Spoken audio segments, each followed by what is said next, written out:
Hello everyone, Macintosh here. So, it's going to be a while now before we see Eve Vanguard be available publicly as a playtest. And the next one is going to be on the 16th of September, at least as far as the general public is concerned. And then after that, there will be the early access for the game, which supposedly is scheduled for summer of 2026. Now, because of that, there's nothing going on the Discord. People seem to be playing Wordle on the chat and stuff like that, but that's basically about it. No new news or anything like that, unfortunately. But that doesn't mean I'm gonna stop making content for the time being. I am still working on video editing for the Ferality Somna tribute video I want to make. And so what I'm using right now is Kden Live, and so far that seems to be working pretty well for me. The only downside is that I have to create the project first in my Fedora machine and then archive that so that I can then move it over to my Linux Mint machine, which can support video conversions to MP4.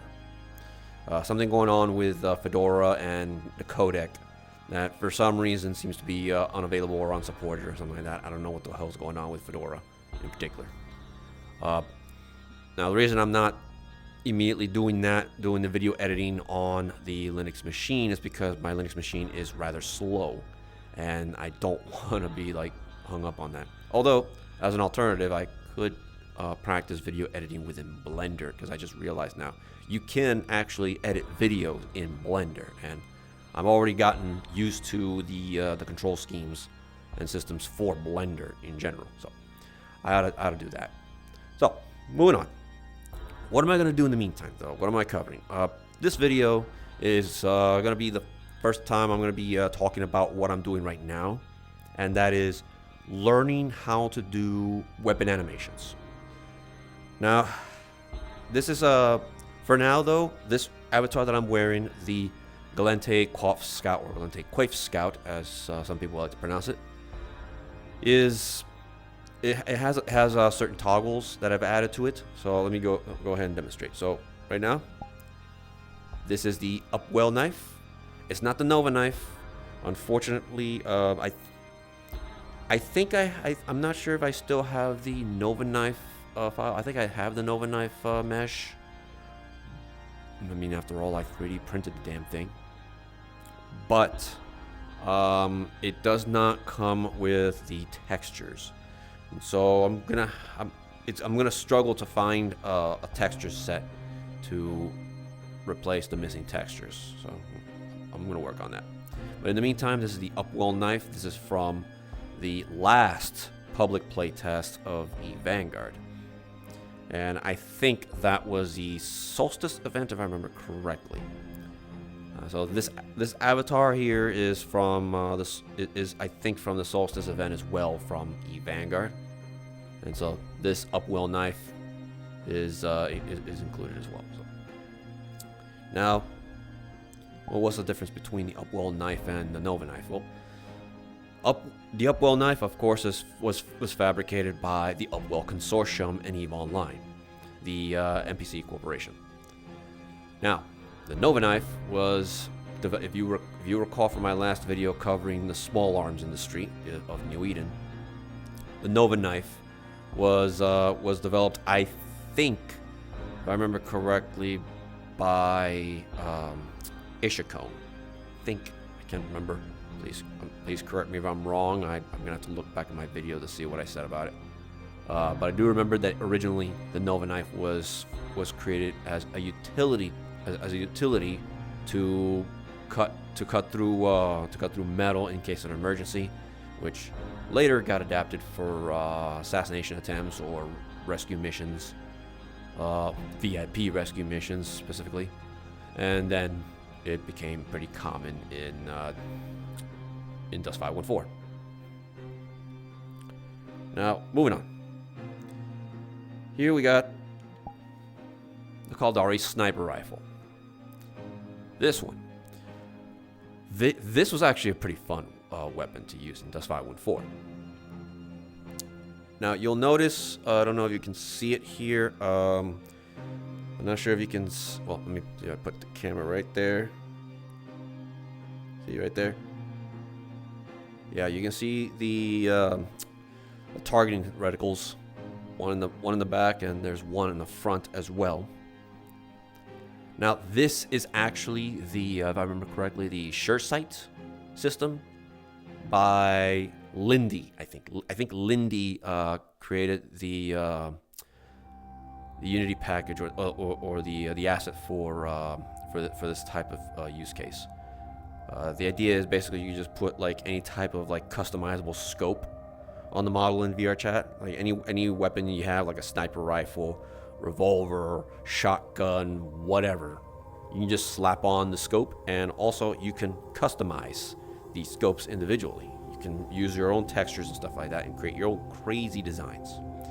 And so here we got something that looks like Chevron-esque type, or like V-type targeting sights. And the other one, we have something that's much more round. This is the Galente assault rifle.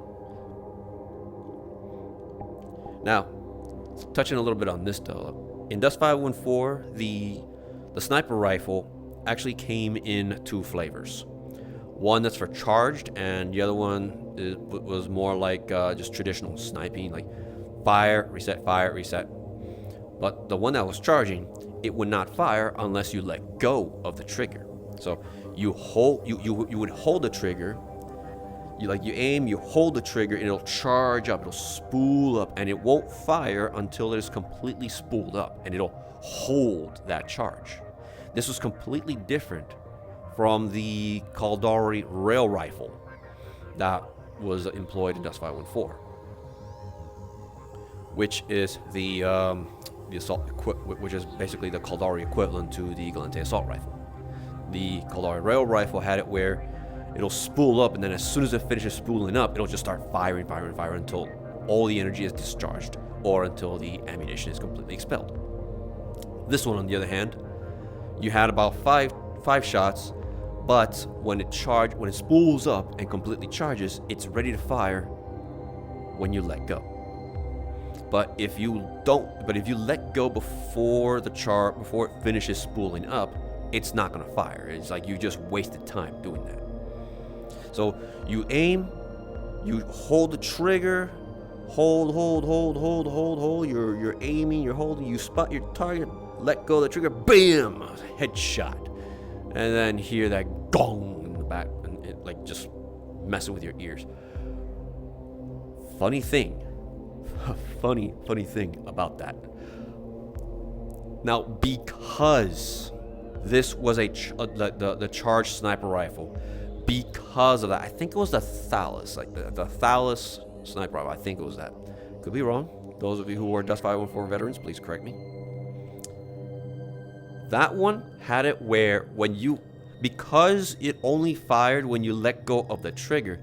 Imagine a situation where you have two snipers with the same rifle pointing at each other. One fires first. What do you think is going to happen? Well, I'll give you a moment. Let's play a game here. Like, don't look down in the comments. I'm not going to spoil it for you. Like, I'll give you a moment to guess what's going to happen.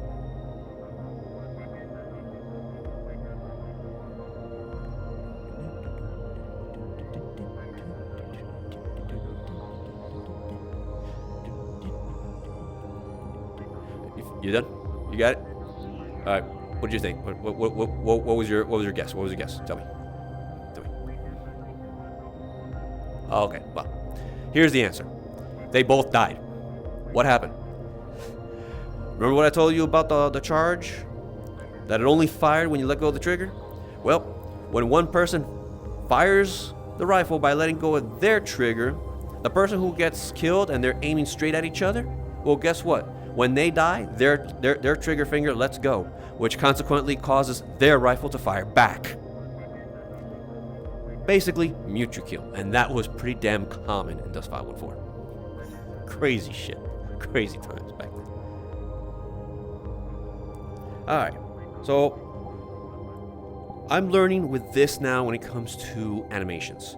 I really want to learn. Now, moving on to a new topic here. I really want to learn how to do custom animations. I want to make it where I want to be able to just like grab the scope, like take it out, grab this magazine, remove it out and put it like holstered somewhere. But I also want this thing to fire. Like I want this thing to like create a sound effect, like shooting particles that can deal damage. I want this thing to be able to like just animate a recoil like that. While also animating the trigger. Now in Blender, what I did was okay. So here's what I did. So going a little closer. So in Blender, what I did was I took this trigger mesh over here. I basically divided the mesh for the rifle into several parts. The optics, the magazine, the body, and the trigger. And so I put the bones. There's a bone for the magazine, not on this particular avatar, by the way, but like in the other one I'm going to show you. Actually, let me do that right now. No, actually, no, I can't. I'll explain later. So there's a bone for the magazine, a bone that basically affects the rest of the body and the optics, at least for the time being, and a separate bone for the trigger. Now I had it animated where the trigger will pull back first, and then once it hits a wall, the whole rifle will move back. Like it will just move back a few decimal places, and then like lift up like almost 3 degrees up, and then it'll reset back like straight and level, and then forward back to where it was. So, and all within 10 frames. And so in 10 frames it'll be like that, like that, like that. Now in Blender, it's animating properly. It's a little tricky to get it to work in Unity at the moment. I have also I'm trying to troubleshoot it, but okay, now I'm gonna show you the avatar. This is a prototype avatar, so it's private. It's not publicly available, and it will not ever be, because this whole function is prototyping. Now you notice right over here in my back. So what I'm trying to do is, so you see it's stuck in my back. And also, a little something I noticed, like, what's wrong with my fingers over here? It's like, yeah, look at that. It's like, look at my fingers. Look at my fingers, man. That's what happens when you press the buttons a little too hard, and like, yeah, something going on there. I gotta fix that. Something tells me I done fucked up. Yeah, I done fucked up. So yeah, moving on. What I was trying to do is have it where I can just simply reach over my shoulder, grab the rifle, and then bring it to the front, and then use a gesture to basically have it fire. And the gesture would be that you like maybe like do like a point or something, like, and then it'll just automatically fire. Now let me see here. Oh wait, okay. Avatar overlay. Let's see, contacts. All right, so you see it right over here. Huh? It's not okay. So it's turning green. That's interesting. Like, okay, you see this blue sphere. And these yellow pills basically are the contacts. And so these are the contact senders. Like the hands are supposed to be the contact senders, and this blue sphere is supposed to be the contact receiver. And once they contact each other, if the system is correct, if I set up the system correctly, I had it where if the right hand enters this sphere, it turns green. What happens if I put my left hand in there? Hold on. Let me grab my controller. Put my right controller down. Bring my left controller over my shoulder. What happens? Nothing. Absolutely nothing happens. You notice.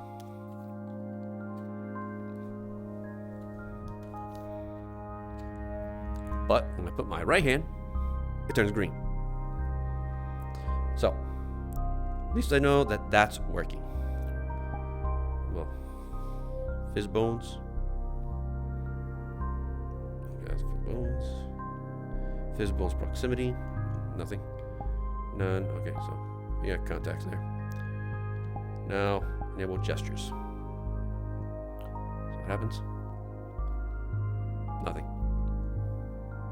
Okay, something's missing there. It might be missing the gesture controls. Could be missing. Let me check something real quick. Alright, let's see. Debug.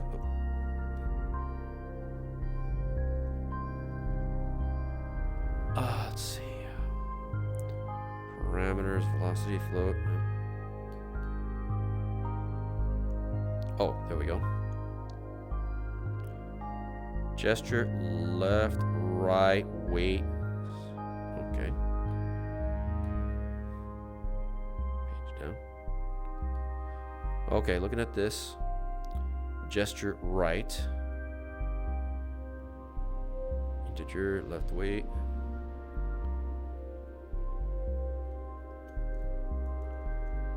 Okay. So gesture system is working. Just not exactly sure why it's not interacting.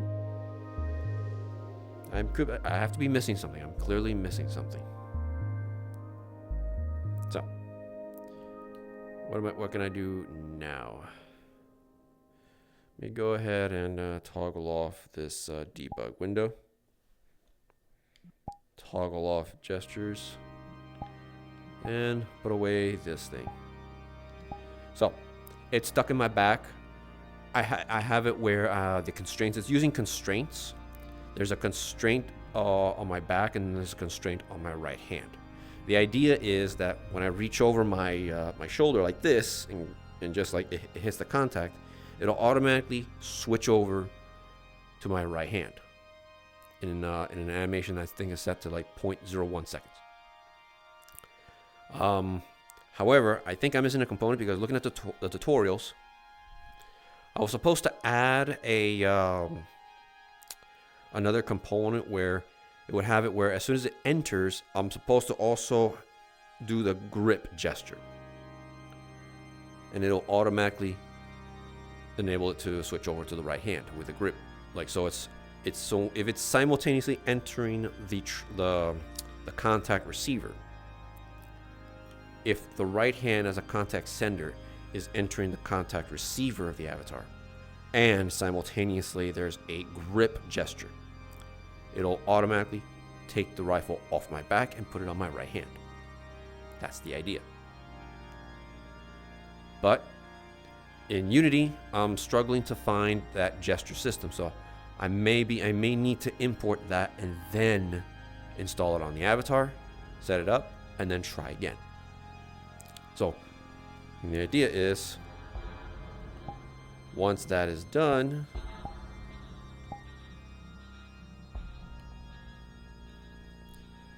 it will pop right into my right hand.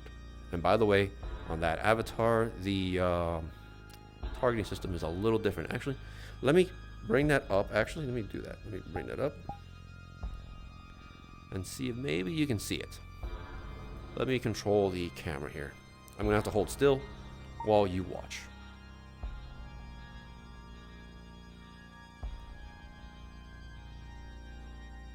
There it is. Let me move myself a little bit.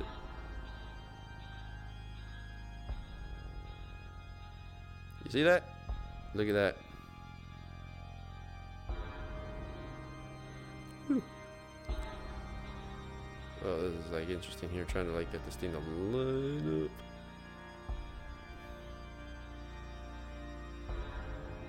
Damn. Look at that. Right there. As you can see, it's like it also it's animated. It's rotating. So yeah. That gives you that's a sample of the different types of scopes that you can have using the Unity package that I purchased off Gumroad from Lindy.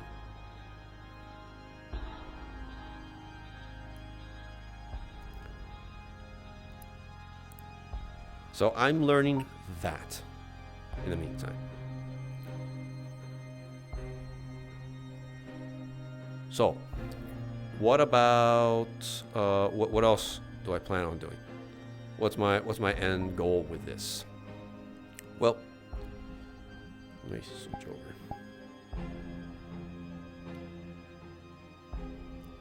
All right, turn this off. So, what I plan on doing now is once I finish learning how to do firing animations and stuff like that, what I want to do, especially after I've learned how to do the type of animation where it actually deals some damage, like it shoots particles. Like I want it to shoot particles, and those particles are to hit, like contact something, whether it's through hit scan or maybe just like as a projectile traveling down. And so once I complete that, once I learn how to do that, the next logical step is for me to custom model an indoor shooting range. I want to do an indoor shooting range, and I want it to be basically the perfect model for something that I think CCP could learn from for eVanguard, because one of the common requests that the community has for eVanguard moving forward is to eventually implement some kind of like testing ground, something that is local to you, that's locally available to you and is available to you offline, so that if you're not in a match and you don't have internet or anything like that, you can just launch eVanguard and then just pop right into a training facility and practice whatever combination of weapons and chipsets and stuff like that you'd like to try out. And so the idea is like basically an indoor shooting range, like something similar to this, I would say, but with this wall extended way back out to like at least 1,000 or 2,000 yards.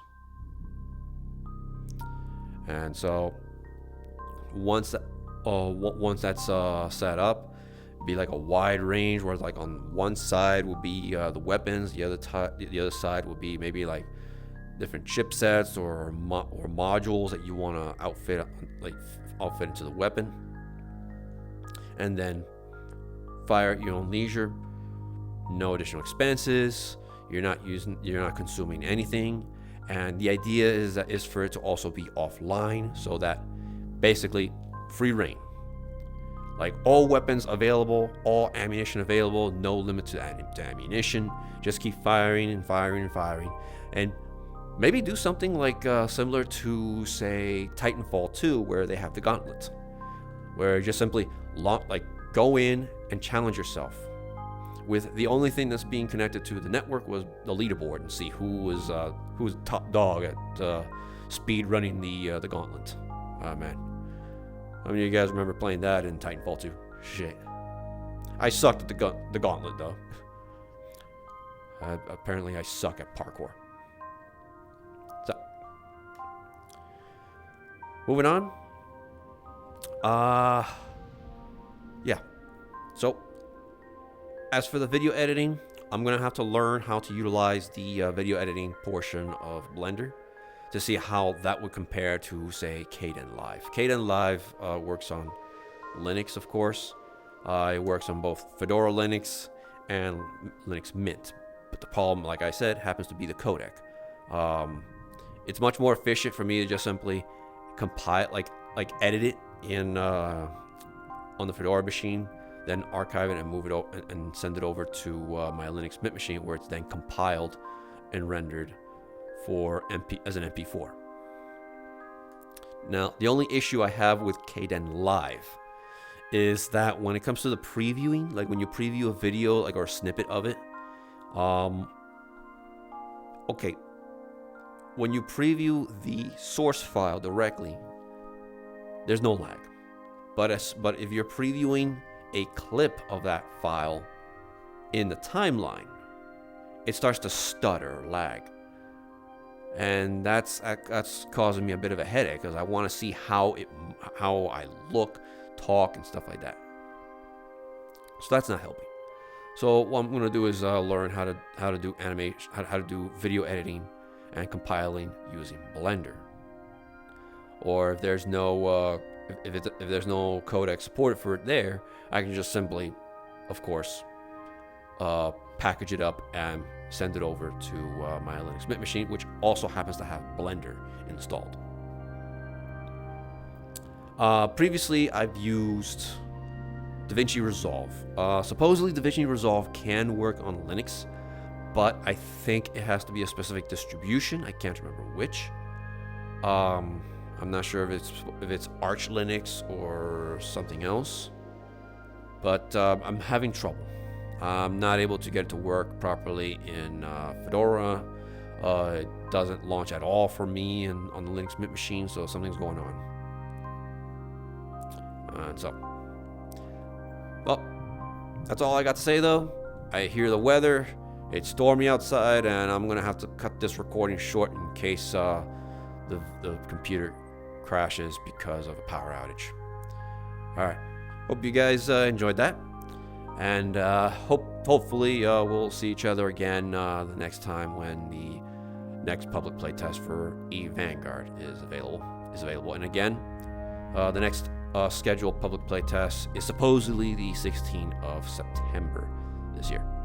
And then after that, it's just going to be closed off until early access, which is the summer of 2026. You can already wishlist it on Steam. Once I get access to the public playtest, I will be reviewing it and I will give my own critique. And it's very likely going to be a long one. I'm already putting together notes on like a template of sorts that will later be edited once I get access to the game and test it out. And then once the public play testing is over, I will submit my critique. And then between then and early access, between that period, that's good. Early access to me, honestly, is going to be the make or break moment for eVanguard for me, in my personal opinion. And that's it. So, hope you guys enjoyed that. And as usual, fly safe.